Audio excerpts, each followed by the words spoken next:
Selamat berjumpa kembali dalam program Sound Doctrine. Saya Pendeta Wanda Dumais dari Sydney, Australia. Maranatha, Tuhan Yesus segera datang.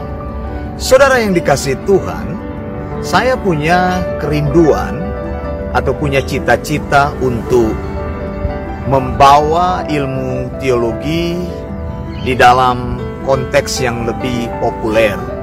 Artinya, bagi saya, teologi itu saya ingin jadikan sesuatu ilmu yang menjadi kesukaan jemaat dan hamba-hamba Tuhan. Karena saya merasa ilmu teologi itu adalah ilmu yang penting.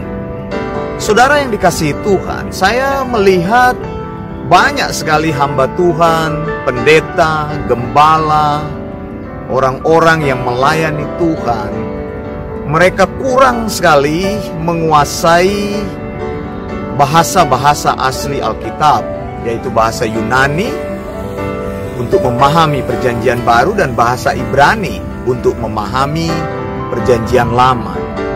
Nah, sebenarnya ini sangat penting sekali. Bahkan orang-orang yang sudah lulus STH, MTH, doktor teologi, saya lihat mereka memakai gelar tersebut, mereka tidak mempunyai kemampuan untuk mengerti Alkitab dalam bahasa asli. Itu sebabnya saya ingin menawarkan kepada setiap orang yang punya kerinduan untuk belajar. Bagi para pendeta, hamba Tuhan, gembala sidang, saya ajak, kalau Anda mau, saya ingin beri kesempatan kepada Anda untuk belajar secara gratis kuliah Sound Doctrine dari Eleos Theological School. Dan di situ kita akan belajar bahasa Ibrani dan bahasa Yunani, membaca Alkitab dalam bahasa asli. Saya garansi engkau akan bisa setelah lulus dalam kuliah ini. Murid-murid kami, mahasiswa kami, ketika mereka selesai dalam sekolah ini, mereka punya kecakapan membaca Alkitab Theopneustos dalam bahasa asli itu, Perjanjian Baru bahasa Yunani dan Perjanjian Lama bahasa Ibrani. Jadi kepada mereka yang ingin belajar, silakan hubungi saya. Kami menyediakan kuliah melalui Zoom. Saudara yang dikasihi Tuhan, hari ini saya ingin bicara mengenai Lukas 9 ayat 23. Firman Tuhan katanya kepada mereka, setiap orang yang mau mengikut aku, ia harus menyangkal dirinya, memikul salibnya setiap hari dan mengikut aku. Ayat ini bisa dibagi menjadi 4 bagian. Yang pertama, setiap orang yang mau mengikut aku di sini adalah Yesus, artinya mau hidup sama seperti Yesus ketika Yesus hidup sebagai manusia di bumi. Lalu yang kedua, ia harus menyangkal dirinya. Kalimat ini disampaikan dalam bentuk aorist imperatif, ya, dalam bahasa Yunani. Lalu yang ketiga, memikul salibnya. Kalimat ini juga disampaikan dalam bentuk aorist imperatif. Lalu kata setiap hari, artinya mati setiap hari. Dan yang kelima, dan mengikut aku atau mengikut Yesus, disampaikan dalam present imperatif. Jadi ada 2 hal di sini, yaitu penyampaian Yesus disampaikan dalam aorist imperatif dan disampaikan dalam present imperatif. Makanya saya bilang tadi, para pendeta hamba Tuhan, pelayan Tuhan penting untuk belajar Alkitab, penting untuk memahami Alkitab dalam bahasa asli, bahasa Yunani dan Ibrani, supaya menafsirkan Alkitab, mengajar Alkitab tajam, bisa tepat mengajar kepada jemaat. Nah, apa itu aorist imperatif? Ya, saudara yang dikasihi Tuhan, aorist imperatif ini muncul sebanyak 762 kali dalam 616 kali ayat Perjanjian Baru. Nah, ini penting sekali. Banyak sekali muncul kalimat aorist imperatif. Sekali lagi, 762 kali dalam 616 ayat jemaat, atau maksud saya ayat di Perjanjian Baru. Apa itu aorist imperatif?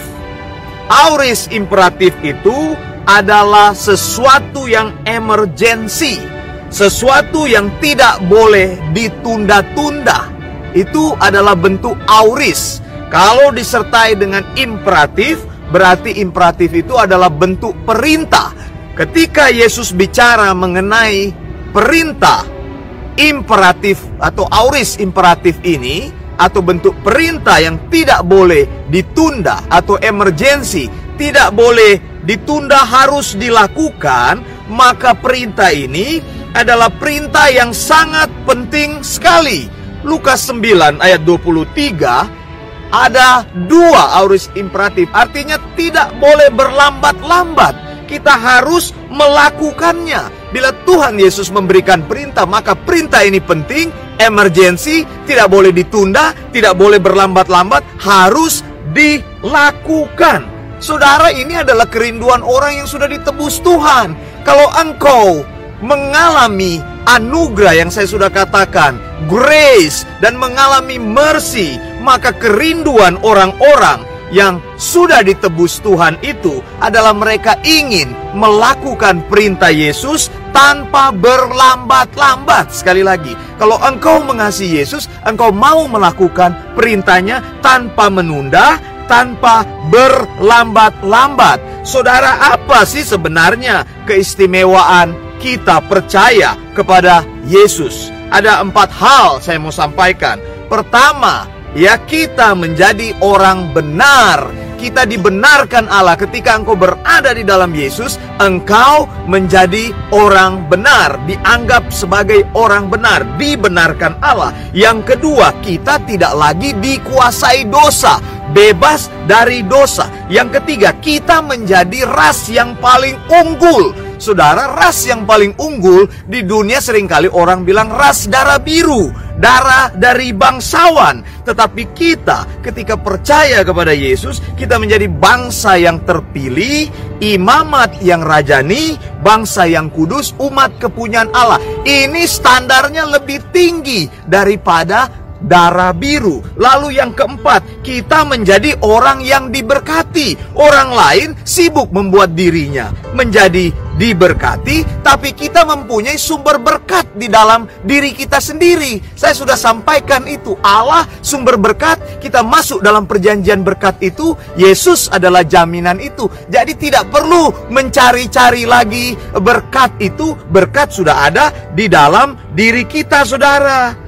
Tapi saudara, ketika kita menjadi orang yang diberkati Tuhan, tidak membuat diri kita itu dikagumi dunia atau identik dengan dunia. Yesus justru mengajarkan pelajaran yang dalam sekali di sini.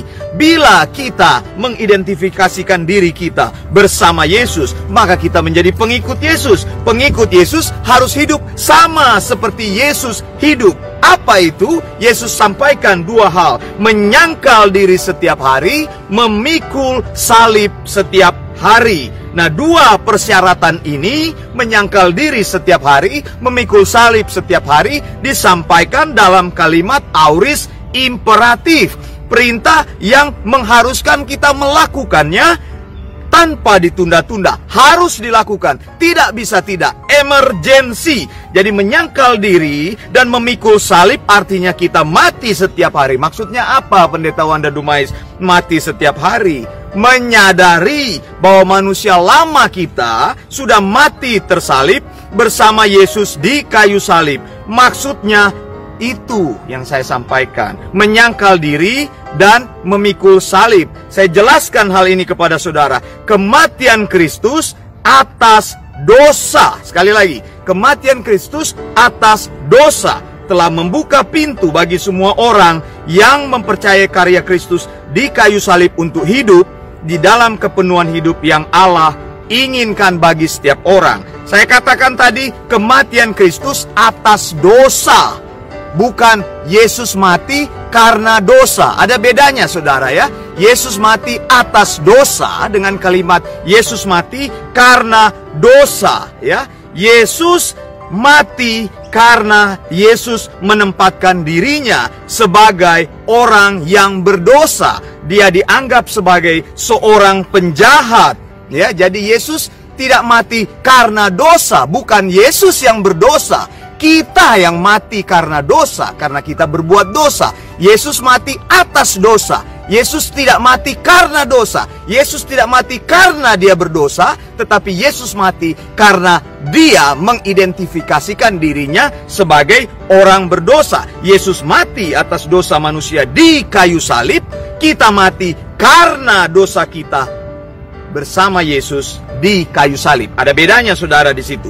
Yesus mati satu kali atas dosa manusia di kayu salib. Kita mati karena dosa kita setiap hari di kayu salib bersama dengan Yesus. Ingat baik-baik, jadi kita punya pilihan. Engkau punya pilihan menyenangkan Allah atau menyenangkan dunia ini, atau menyenangkan hidupmu sendiri. Karena Kristus sudah membebaskan kita dari kuasa dosa yang mengikat hidup kita, maka kita punya pilihan untuk hidup menyenangkan hati Allah. Sesudah perintah aorist imperatif, maka masuk kepada present imperatif, perintah yang aktual, perintah yang terjadi sebagai kebiasaan. Mengikut Yesus adalah present imperatif, sesuatu yang jadi kebiasaan, habit kita, gaya hidup kita, terjadi setiap hari. Semuanya ini terjadi karena kekuatan Roh Kudus yang tinggal di dalam diri kita. Kita bergantung kepada kekuatan Roh Kudus. Orang yang lahir baru mengalami lahir baru ketika secara totalitas dia mengakui pekerjaan Yesus di kayu salib atas dirinya dan mengakui Yesus sebagai Tuhan dan Juru Selamatnya. Pada waktu yang sama Roh Kudus masuk ke dalam dirinya, memberikan kekuatan kepada dia untuk mengikut Yesus setiap hari dan hidup bagi Allah. Saudara, 1 Petrus 2 ayat 24 saya bacakan. Ia sendiri telah memikul dosa kita di dalam tubuhnya di kayu salib, supaya kita yang telah mati terhadap dosa hidup untuk kebenaran. Oleh bilur-bilurnya kamu telah sembuh. Saudara, Petrus jelaskan luka-luka Yesus adalah tanda yang menyembuhkan penyakit dosa kita. Manusia Yesus menderita dengan penderitaan yang hebat sekali. Tubuhnya mempunyai tanda-tanda luka yang bahkan bisa dilihat setelah dia bangkit. Dan ini memberikan jaminan bahwa pertama, hukuman dosa manusia telah dibayar oleh Yesus. Dua, hukuman dosa yang mengikat manusia bahkan maut telah dikalahkan oleh Yesus. Amin, saudara. Saudara yang dikasihi Tuhan, dosa itu ibarat penyakit yang tidak bisa disembuhkan dan sangat mematikan. Hukumannya ditanggung Yesus. Kuasa dosa dipatahkan oleh Yesus. Apakah pekerjaan Yesus di kayu salib untuk membayar dosa semua manusia atau membayar semua dosa orang di dunia ini? Pertanyaan ini engkau tanyakan, saya jawab tidak. Orang yang disembuhkan dari dosa karena penderitaan dan kematian Yesus hanyalah mereka yang telah mengidentifikasikan diri mereka mati bersama Yesus di kayu salib. Seseorang yang belum mati dari kehidupan lamanya tidak mungkin telah mengalami anugerah kesembuhan dosa dari Yesus. Seseorang yang tidak menyangkal dirinya dan memikul salibnya setiap hari tidak mungkin telah mengalami kesembuhan dosa akibat luka, penderitaan dan kematian Yesus di kayu salib. Lalu bagaimana mungkin seorang yang tidak menyangkal diri dan memikul salib bisa mengikut Yesus? Menjadikan pilihan mengikut Yesus sebagai gaya hidup setiap hari? Perhatikan kata-kata Petrus, 1 Petrus 2 ayat 25. Sebab kamu dahulu sesat seperti domba, tetapi sekarang kamu telah kembali kepada gembala dan pemelihara jiwamu. Yang pertama, sebab dahulu kamu sesat seperti domba. Passive voice digunakan di situ, passive voice. Kemudian yang kedua, sebab dahulu kamu sesat seperti domba, imperfect tense. Passive voice artinya kalimat pasif, bukan dikerjakan oleh subjek. Maksudnya apa? Apa yang membuat kita tersesat? Ketika seorang jauh dari Kristus, hidupnya dikendalikan oleh kekuatan lain. Ya, itu tadi maksudnya pasif, bukan engkau. Engkau tidak mengerti. Ketika seorang belum percaya kepada Kristus, maka kekuatan lain itu terus mengikat dia sehingga dia tidak bisa menemukan jalan pulang atau tersesat. Kekuatan-kekuatan lain itu terus mengikat, mengendalikan domba yang tersesat, atau dunia, kedagingan, iblis mengikat kita sehingga kita menjadi domba yang terhilang.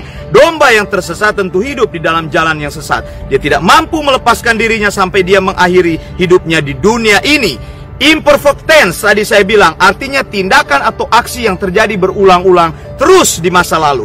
Petrus menjelaskan dahulu kita terus-menerus tersesat dan berulang-ulang tersesat.